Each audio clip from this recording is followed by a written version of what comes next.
DK channel में आपका स्वागत है। मैं डीके जी। मैं यहाँ पर सुशासन की सरकार है, सुशासन की सरकार में मैं यहाँ पर मौजूद हूँ। जदयू कार्यालय मेरे साथ मौजूद है तकनीकी एवं श्रम प्रकोष्ठ के इंजीनियर रामचरित्र जी। क्या कुछ सबसे पहले मेरे चैनल में आपका स्वागत है। धन्यवाद। इंजीनियर साहब कहना ये चाहते हैं कि जो वक्फ बोर्ड बिल को लेकर के वक्फ बिल अमेंडमेंट जो बिल है आया पास हुआ है, तो इस पर क्या कहना चाहेंगे? आपके जो है वरिष्ठ जो है नेतागण जो है छोड़ के जा रहे इस्तीफा देकर। वक्फ बोर्ड जो है उसके विषय में जो अभी जो भारत सरकार बिल लाया वो अल्पसंख्यकों के पक्ष में है, उसकी भलाई के लिए है। उसमें गरीब लोग हैं, बहुत काफी जो विधवा लोग हैं, और अल्पसंख्यक में भी बहुत से मुसलमान अति पिछड़ा है। उन लोग को कोई लाभ नहीं मिल रहा था उसमें एक दादागिरी या जमींदारी प्रथा जैसा होता था, उस तरह के लोग उसमें बैठ गए थे। आज वही लोग विरोध कर रहे हैं, और विरोधी पार्टी जो आज है वो सिर्फ भ्रम फैला रहा है। वही आदमी, वही जब सरकार में थी 2010 के पहले, तो आपने सुना होगा एक वीडियो आया था जो लालू यादव के बोल रहे थे। उसमें उन्होंने कहा था कि बिल तो पास कर देते हैं, लेकिन नेक्स्ट बिल जो आप लाए जो कड़ा से कड़ा कानून इसमें बनावे, जो सरकारी जमीन को भी वो कह देगा कि ये मेरा जमीन है तो उसका जमीन है। कोई वक्फ बोर्ड का कोई जमीन रजिस्टर्ड नहीं है। वो जिस जमीन को चाहेगा कि हमारा है तो हमारा है, उन्हें सचिवालय को भी कह देगा कि हमारा है, विधानसभा को भी कह देगा हमारा, पार्लियामेंट को भी कह जाएगा। इसलिए वो गलत ये चल रहा था। इसलिए सरकार उसको कानून में लाया कि इससे वो रजिस्टर्ड हो और उसमें सभी तबके का लोग उसका सदस्य बने, अध्यक्ष बने, ताकि सबको लाभ उससे मिल सके। जिस उद्देश्य से वो बनाया गया था वो उद्देश्य की पूर्ति नहीं हो रही थी।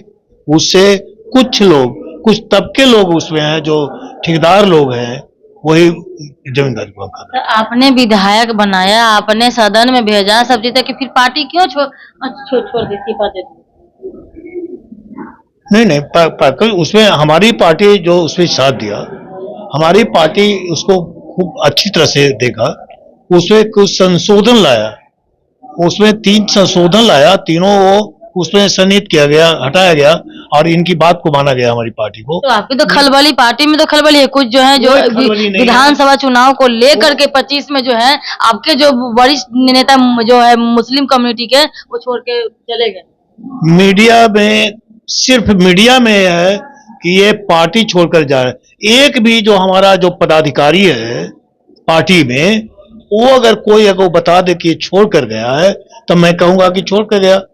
जो चाहे विधायक हो, चाहे मंत्री हो, चाहे कोई हो, बड़ा पदाधिकारी हो पार्टी का, वो कोई नहीं छोड़ा है।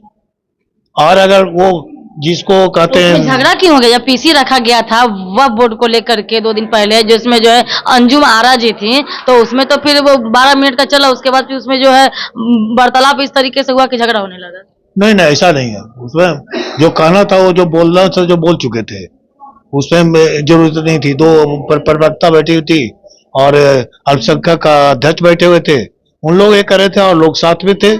सबको तो नहीं बोलता है, सुनना था, इसलिए कोई भागे नहीं, और पार्टी से कोई हटा नहीं अभी तक। मतलब कि आपका जो है कहने का ये तात्पर्य कि जो भी न्यूज में खबर चला कि मतलब कि जो आपके जो है विधायक हैं, मंत्रीगण हैं, जो है 4 को जो नाम आया हुआ था जमा खान को छोड़ करके, तो मतलब कि उनको जो है क्या हुआ कि पार्टी से जो है रिजाइन मार दिए, इस्तीफा दे दिए। कुछ लोग 2 ऐसे मंत्री थे कि आरजेडी में शामिल होने के कगार पे हैं। तो ये सब जो है चल रहे हैं मार्केट में, लेकिन आपका दावा है कि कोई भी एक व्यक्ति जो है ना कोई इस्तीफा दिया है ना? आपका दावा यही है ना?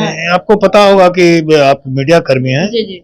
आप जिस दिन प्रेस कॉन्फ्रेंस था अल्पसंख्यकों का, उसमें गौस साहब का पहले नाम आया था कि ये लालू यादव से मिले। तो व्यक्तिगत संबंध राजनीति में भी होती है और राजनीतिक रूप में अलग होती है, दो चीज है। तो उसमें गौस साहब हमारे पार्टी से नहीं गए हैं कहीं, वो रिजाइन नहीं किए, वो कहे हम पार्टी में हैं, अपनी बात को रखना, स्वतंत्रता सबको अपनी बात को रखने का। लेकिन आप ही के पार्टी के जो हैं वो मतलब कि जो कुछ लोग हैं जो नाखुश हैं, नाराज चल रहे हैं। जो कोई खुश नहीं चल रहे हैं, भले राजनीतिक जो नाच नहीं ना जान- हो, लेकिन कहीं ना कहीं जो है वोट बैंक जो 8% पिछले चुनाव में मिला था, तो कहीं ना कहीं वोट में गिरावट आएगी क्या? कोई गिरावट नहीं आएगी। यानी कि मुस्लिमों का वोट आपके साथ है, हमको MY आपके साथ है, हमको जितना मुस्लिम वोट करता था उससे ज्यादा वोट आएगा।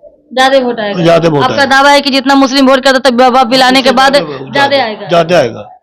चलिए, बहुत बहुत सर धन्यवाद इंजीनियर साहब। देखिए, इनके कम कहने का मानने का ये तात्पर्य इंजीनियर साहब के कि इन्होंने कहा कि जो है कुछ नहीं होगा, यानी कि कहने तो जितना पहले था 8% जो वोट जो मुस्लिमों का होता था, आगामी विधानसभा चुनाव 25 को लेकर के जो पूरा वोट जो है MY को लेकर के देखिए सबको सब वोट जो है नीतीश कुमार के खाते में जाएगा, सब जाएगा, तीर छाप पड़ी जाएगा, ये इनका कहने का दावा। लेकिन जो बाहर में सनसनी यही आ रही थी कि इधर उधर खलबली है, राजद में से लेकर के जदयू में खलबली है, इसे लोग जदयू से कुछ जा रहे हैं नाखुश होकर बिल को लेकर के, कानून लेकर के, और जो नमाज पढ़ रहे थे काला पट्टी बन करके नमाज पढ़ रहे थे, है ना। तो इन तमाम बातों को लेकर के इन्होंने प्रूफ कर दिया, साबित कर दिया कि ये सब चीज जो भावनाएं थी, उन लोगों का अफवाहें थे, वो जो है तर्कविहीन थे, कुछ नहीं थे। ऐसे है कि ऐसे पार्टी में ऐसा कुछ गड़बड़ी नहीं है। सब लोग जो है जब सर्वे सर्वा माननीय आदरणीय नीतीश कुमार जी जब कह दिए कि हम ये चीज पर समर्थन करते हैं,